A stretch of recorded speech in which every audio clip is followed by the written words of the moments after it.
चलिए बिना किसी देरी के आज के इस एक्सप्लेनर में सीधे डाइव इन करते हैं। दोस्तों, जब भी एग्जाम्स की बात आती है ना, तो उत्तर भारत के इस विशाल नदी तंत्र और उसमें बने डैम्स को देखकर सच बताऊं तो एक डरावना सपना सा लगता है। मैप पर ये किसी उलझी हुई भूल भुलैया जैसा दिखता है, राइट? पर फिक्र मत कीजिए, आज हम इस पूरे ज्योग्राफी के जाल को डिकोड करने वाले हैं, कुछ ऐसे जबरदस्त ट्रिक्स के साथ कि रटने की कोई जरूरत ही नहीं पड़ेगी। अब सबसे पहले जरा इस आंकड़े पर ध्यान दीजिए। 226 मीटर्स। भाखड़ा नांगर डैम का ये फिगर ही अपने आप में रोंगटे खड़े कर देने वाला है।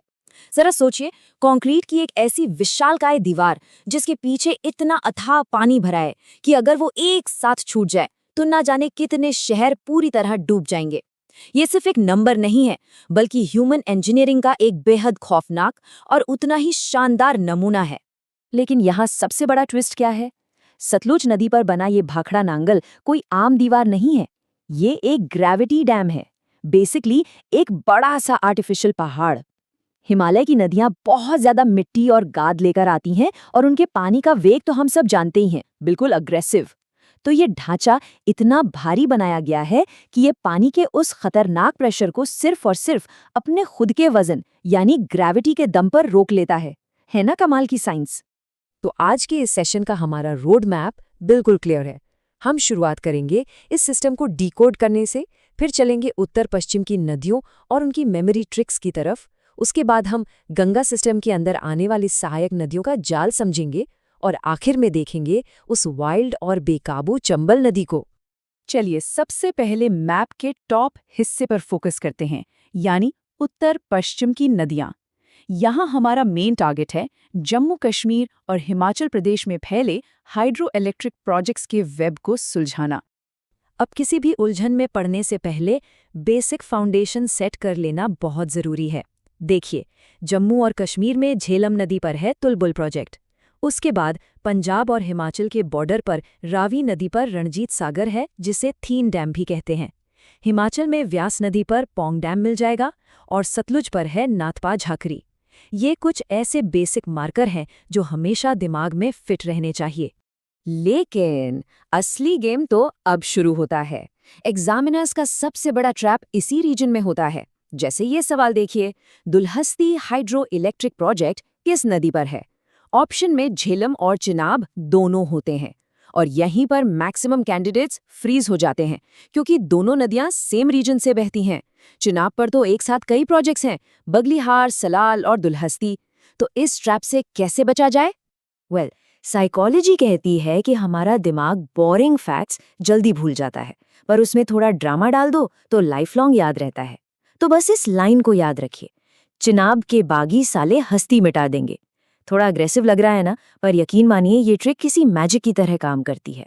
चलिए इस ट्रिक को फटाफट डिकोड कर लेते हैं। देखिए, चिनाब से हमें मेन रिवर मिल गई। बागी वर्ड सुनते ही सीधा बगलीहार प्रोजेक्ट याद आना चाहिए। साले से हो गया सलाल डैम और हस्ती से दुलहस्ती डैम।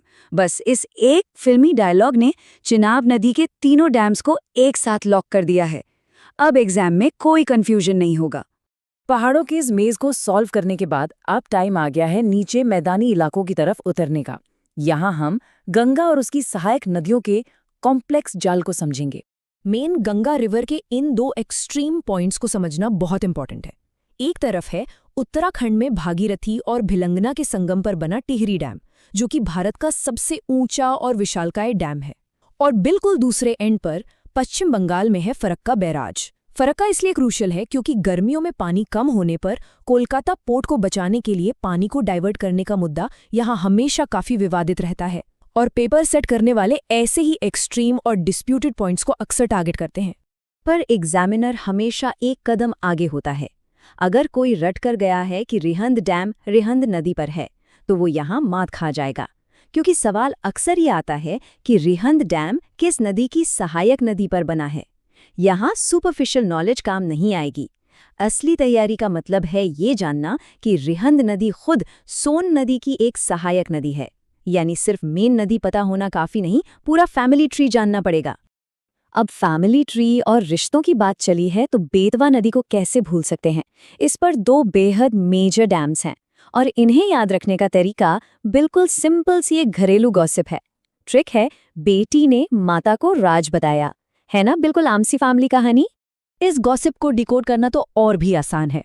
बेटी वर्ड सुनते ही समझ जाइए, बेतवा नदी। माता का मतलब है माता टीला डैम और राज से राजघाट डैम।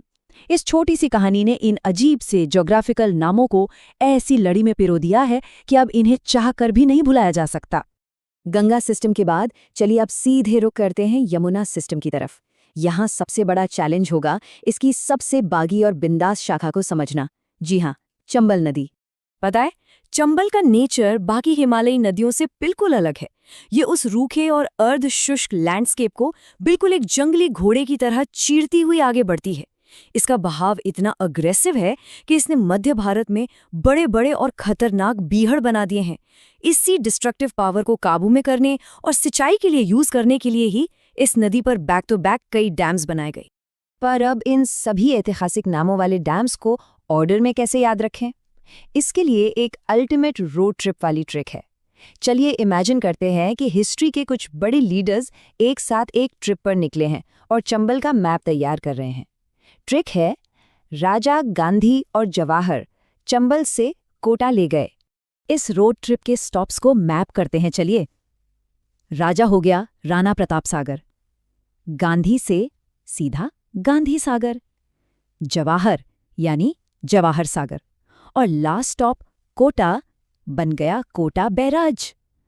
इस एक इमेजिनरी रोड ट्रिप के जरिए इस वाइल्ड रिवर के सारे बड़े डैम्स हमारे माइंड मैप में बिल्कुल मजबूती से सेट हो गए हैं।